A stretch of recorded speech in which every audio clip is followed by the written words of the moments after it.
Nagumpisa ang kabanata sa ikasiyam na araw ng paglalayag ng Black Whale.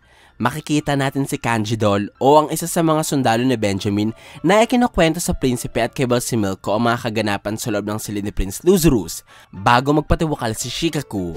Halos lahat ng mga prinsipe ng Kakin ay mayroong tagapagbantay na sundalo na ipinadala ni Benjamin. Sa ikapitong prinsipe ay si Kanjidol, samantalang sa ikasiyam naman ay si Shikaku.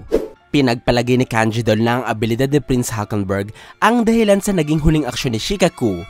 Naniniwala siya na nagpatiwakal ang kapwa sundalo upang masigurado ang kaligtasan ng prinsipeng kanilang pinaglilingkuran na si Benjamin. Tama si Kanjidol sa kanyang sospecha na ang abilidad nga ni Hulkenberg ang rason kung bakit nagpakamatay si Shikaku. Ngunit mali siya sa kanyang akala na ginawa ito ng kapwa sundalo upang iligtas si Benjamin. Nagbigay si Balsimilko ng ilang teorya sa naging kamatayan ni Shikaku.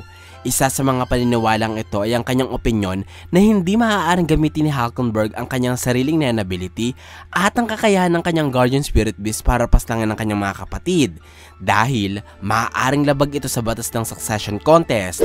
Kung ating iisa-isahin, ang mga prinsipeng namatay sa Succession Contest sa ngayon ay hindi talaga direktang pinatay ng ibang prinsipe. Napaslang sila ng mga tauhan at guardian ng kanilang mga kapatid, kaya wala pang nakakaalam sa ngayon kung maaari ba talagang magpatayan ng mga tagapagbana ng Kakin. Naniniwala si Balsimilko na dahil ipinagbabawal sa kanilang bansa na pumaslang ng mga maharlika, napasa ang batas na ito sa limitasyon na meron ng mga Guardian Spirit Beast, kaya hindi din pwedeng pumatay ang mga ito ng ibang prinsipe. Ang mga prinsipe ay hindi nakikita ang mga Guardian Spirit Beast na pagmamayari nila at ng kanilang mga kapatid. Kaya madali lamang sa mga halimaw na ito na paslangin ng ibang prinsipe kung gugustuhin nila.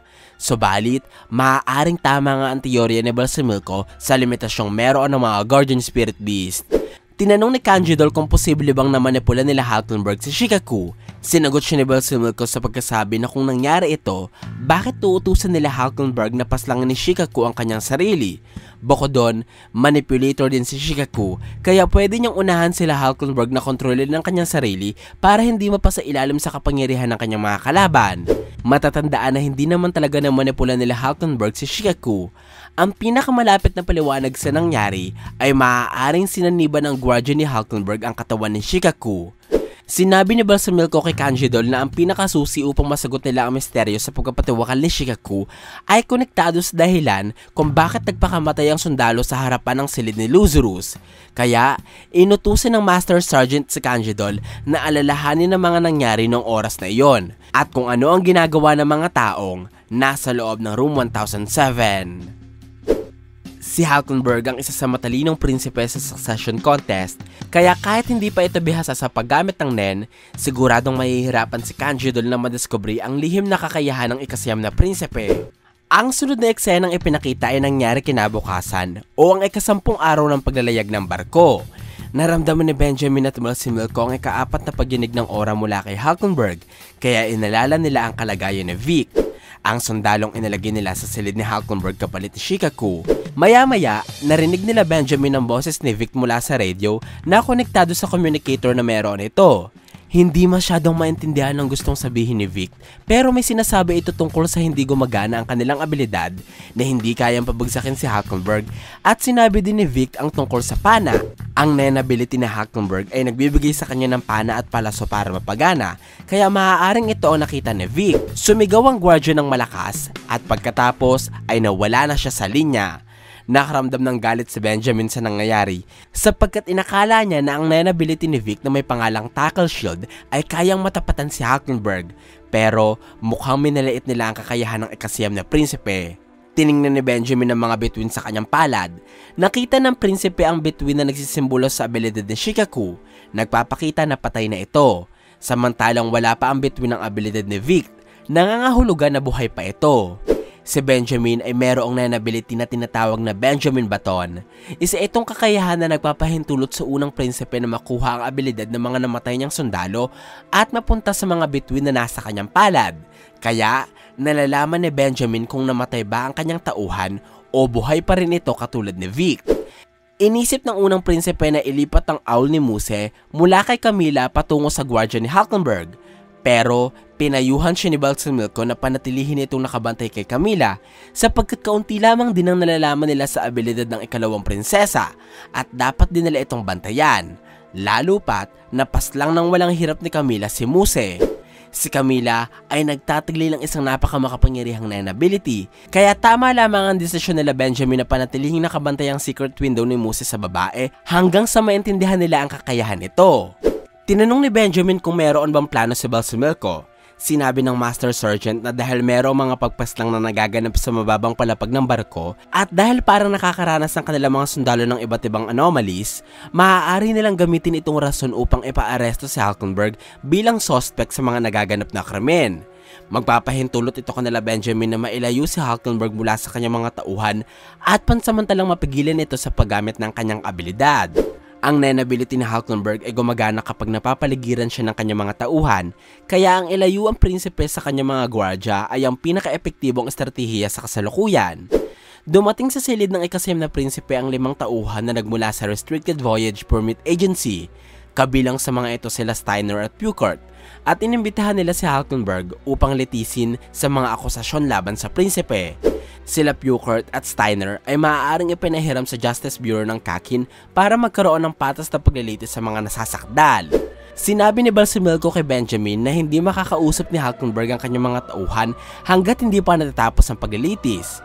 Pero malaki ang posibilidad na pakawalan din nila agad ang prinsipe dahil sa kakulangan sa ebidensya at isa sa ilalim na lamang ito sa mahigpit na pagbabantay kagaya ni Camila. Kaya, sasamantalahin nila Balsamilco ang pagkakataon at paplanuhin nila maigi ang kanilang aksyon habang nililitis pa si Hulkenberg. Ang Justice Bureau, kung nasaan si Hulkenberg ay hindi nasakop ng impluwensya ni Benjamin, kaya siguradong mahihirapan ang unang prinsipe na patayin ang kanyang kapatid kung binabalak niyang tapusin ito habang nasa pangangalaga ng departamento. Lumipat ang eksena sa silid ng ika-6 na prinsesa ng Kakin na si Tyson. Makikita dito si Izunami, na inutusan ni Giuliano na bumangon para makipagpalit ng shift. Kasalukuyang binabasa ni Giuliano ang Book of Tyson. Ang librong ito ay akda ni Prinsesa Tyson at ibinibigay niya sa kanyang mga gwardya at tauhan. Sinabi ni Giuliano na ang libro ay punong-puno ng mga lyrics ng kanta. Habang binabasa niya ito, nagugustuhan ng gwardya si Tyson para maging hari ng Kakin. Maaaring napapansin ni Izunami na kakaiba ang kinikilos ni Giuliano, kaya binalaan niya ito na huwag masyadong maging malapit sa prinsesang kanilang pinaglilingkuran. Ang Book of Tyson ay konektado sa kakayahan ng Guardian Spirit Beast ni Prinsesa Tyson. Ang kung sino mang tao na makakabasa nito ay magkakaroon ng isang maliit na Nine Beast sa katawan na kukonsumo sa kanilang aura kapalit ng kasiyahan. Lumabas na si Giuliano mula sa kanilang silid at nagulat siya nang bigla siyang supresahin ng kanyang mga kapwa-gwardya at ni Prinsesa Tyson upang batiin siya ng happy birthday. Nagtaka si Giuliano dahil hindi naman niya kaarawan, kaya habang bitbit ang cake, ipiniliwanag ni Tyson na ipinagdidiwang na nila ang birthday ni Giuliano ngayon dahil 2 buwan na lamang silang magkakasama at hindi na nila ito magagawa pa. Sinabi ni Tyson na masaya siyang nakilala si Giuliano, kaya napaiyak ang gwardya. Si Tyson ang isa sa pinaka-weird na tagapagmana ng Kakin. Hindi ko masasabi kung nagpapanggap siyang walang pakailam sa succession contest, pero habang binabasa mo ang mga kabanatang nagpapakita sa kanya, mararamdaman mong merong lihim na pinaplano si Tyson. Sunod na ipinakita ay ang silid ng ika-7 prinsipe na si Lazarus. Nasa loob nito si Kanjidol na inuumpisahan na ang pag-iimbestiga sa misteryo ng kamatayan ng Shikaku. Nilapitan ni Kanjidol si Basho at tinanong ang hunter kung makikipagtulungan ba ito sa investigasyon. Si Basho ang isa sa mga gwardyang gising at nagbabantay kay Lazarus noong nagpakamatay si Shikaku, pero hindi niya nakita ang eksaktong pangyayari. Sinabi ni Basho kay Kanjidol na sa tingin niya, merong pinaplano ang mga gwardyang naglilingkod kay Reyna Dvazul. Ganun pa man, sinabi ni Lazarus na hindi mangangailam ang Reyna sa succession contest. Si Dvazul ay merong 4 na anak na kalahok sa succession contest. Ito ay sila Camila, si Tobepa, Lazarus at Hulkenberg. Sa ngayon, hindi pa sinasabi ng kwento kung anong balak niyang gawin o kung totoo ngang hindi siya mangangailam sa succession contest. Sumang-ayon si Kanjidol sa sinabi ni Lazarus. Nung umalis na ang sundalo, ipinakita na nagpapanggap lang pala si Basho at gumawa lang pala ito ng kwento para sabihin kay Kanjidol. Sapagkat naniniwala ang hunter na sila Benjamin ang nasa likod ng lahat at inutusan lamang ng mga ito si Shikaku na magpakamatay upang pagganahin ng isang lihim na abilidad. Tama ang desisyon ni Bastion na hindi magtiwala sa mga tauhan ni Benjamin, pero mali siya ng akala sa nangyari kay Shikaku. Naniniwala si Bastion na gumagamit sila Benjamin ng Nen after death, at ang pagpapakamatay ni Shikaku ay isa lamang paraan upang lituhin ang lahat at pagbintangan si Hulkenberg. Dahil dito, sinabi ni Bastion na kailangan maging mapagmatsyag sila sa mga kakayahang pinapagana ng Nen after death, kasama na ang mga Nenbist ng prinsipe. Ang Nen after death ay merong malaking parte sa succession contest. Konektado dito ang abilidad ni Camila, ang Nenbist ni Cacho at ang mga tagapaglingkod ng ikalawang prinsesa na ipinakita sa sunod na eksena. Isa sa mga tagapaglingkod na ito ay ang sundalong si Muswana na nagtatago ng larawan ni Benjamin sa kanyang bulsa at sinabing isinusumpa niya ito araw-araw hanggang sa kamatayan upang mapasa kamay ni Prinsesa Camila ang trono. Ipinaliwanag ng kabanata na ang bansang Kakin ay mayroong tradisyon ng pagkasakripisyo ng inosenteng buhay para maging afterlife companion ng isang maharlika. Sinasabi na ang kaluluwa ng taong isinakripisyo ay sasamahan sa kabilang buhay ang kaluluwa ng prinsipeng hindi naging hari upang hindi nito isumpa ang imperyo ng Kakin.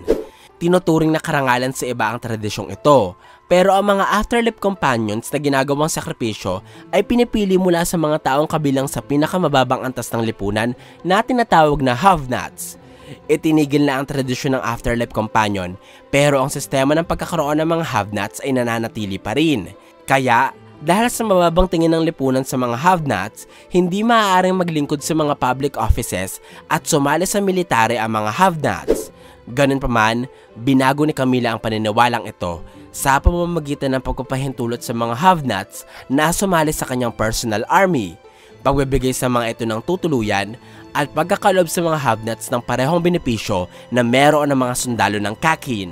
Ang kabutihang ito ng prinsesa ay sinuklian ng katapatan ng mga have-nots, kaya nagkaroon ng mga ito ng Nen ability na tutulong kay Camila para mamuno sa Kakin. Naging cursed assassins ang ilan sa mga have-nots ng ikalawang prinsesa na naglalayong isumpa ang isa sa bawat isang prinsipe na makakalaban ni Camila. Palagi silang may dalang bagay na konektado sa kanilang target, katulad ng piraso ng damit, larawan o nakasulat na pangalan ng prinsipeng kanilang tinatarget upang isumpa ito araw-araw. Kung gaano katagal ang pagsumpa nila sa mga prinsipe at kung gaano kalapit ang mga prinsipe kapag namatay ang mga have-nots, ganoon din kalakas ang sumpang tatama sa mga prinsipeng kalaban ni Camila. Magagawa ng mga have-nots na isumpa ang isang prinsipe kapag sinunog nila ang bagay na konektado sa mga ito at lunukin ang abo. Pagkatapos ay gagamit sila ng patalim at wawakasan nila ang kanilang mga buhay. Ang mga prinsipeng target nila ay mawawalan ng kontrol sa paggamit ng Nen, at kapag sobrang epektibo ng sumpa, mamamatay ang mga ito matapos lamang ang ilang oras. Isa sa mga have-nots ay si Sarahel. Siya ang cursed assassin na nakatalaga para paslangin si Wobble, at pinaplano ni Sarahel na sumali sa susunod na training na pangungunahan ni Kurapika upang ipataw ang sumpa habang nasa loob si Prinsesa Wobble. Ibig sabihin, dahil sa lapit ng distansya ni Sarahel kay Wobble habang nasa loob sila ng silid, siguradong magiging malakas ang sumpang tatama sa prinsesa at mamamatay ito matapos lamang ang ilang oras. Lumipat ang eksena sa silid ni Zhang-Lei. Ang ikatlong prinsipe ay nakikipag-usap sa kanyang gwardiya na si Tenthry na ipinabalita ang pagiging matagumpay ng kanilang training sa ilalim ni Kurapika. Nagresulta ito para makita na ni Tenthry ang guardian spirit beast ni Zhang-Lei. Hindi nagulat si Tenthry sa kanya nakikita dahil hindi nakakatakot ang Nenbist ng ikatlong prinsipe. Mapapaisip ka tuloy sa magiging reaksyon ng mga guardian nila Chirnik, Hulkenberg at Mariam noong nakita nila ang hitsura ng guardian spirit beast ng kanilang mga prinsipe matapos nilang matuto sa paggamit ng Nen. Bilang gantimpala kay Tenthry, binigyan ni Zhang-Lei ang guardian ng isang barya at sinabing siya ang unang nakatanggap nito. Ang baryang ito ay iniluwa ng guardian spirit beast ni Zhang-Lei. Hindi pa sinasabi ng kwento kung para saan ito at kung ano ang kapangyarihang meron ng barya. Pinapanood sila Zhang-Lei ng sundalong si Koventoba na nagsasabi sa kanyang isipan na siya ang unang nakatanggap ng barya mula sa guardian spirit beast si Zhang-Lei. Tiningnan ni Koventoba ang barya at nakita niya na mula sa number 1, naging number 10 na ang numerong nakasulat sa barya. Hindi na lamang ang mga prinsipe at ang kanilang mga tauhan ng kumikilos para manalo sa succession contest. Gumagawa na rin ng paraan ng kanilang mga guardian spirit beast. Halimbawa dyan ang Nenbist ni Zhang-Lei na nagbibigay ng mga misteryosong barya. Ang kay Tyson na palihim na kumakain sa aura ng kanyang mga gwardya. At ang guardian spirit beast ni Hulkenberg na tumutulong sa kanyang magamit ang makapangyarihan niyang Nen ability. Sa mga susunod na kabanata, dapat nating abangan kung kaninong Guardian Spirit Beast ang mananaig at sinong prinsipe ang mananalo sa Succession Contest. Shoutout muna kanila, Ace Andre Roque, Richard Villenas, Edmar Dilara, pati na rin kanila Marvin Alngog, Ednis Oyat, Mark Edison Salan. Ito po ang Chapter 15 ng Dark Continent at Succession Contest Arc. Sana po ay nagustuhan yung aking paliwanag. Kung may mga katanungan pa kayo o gustong idagdag, huwag po kayong mahihiyang mag-iwan ng komento sa ibaba. Maraming salamat po sa panonood ng aking videos. Ako po si JE, hanggang sa muli!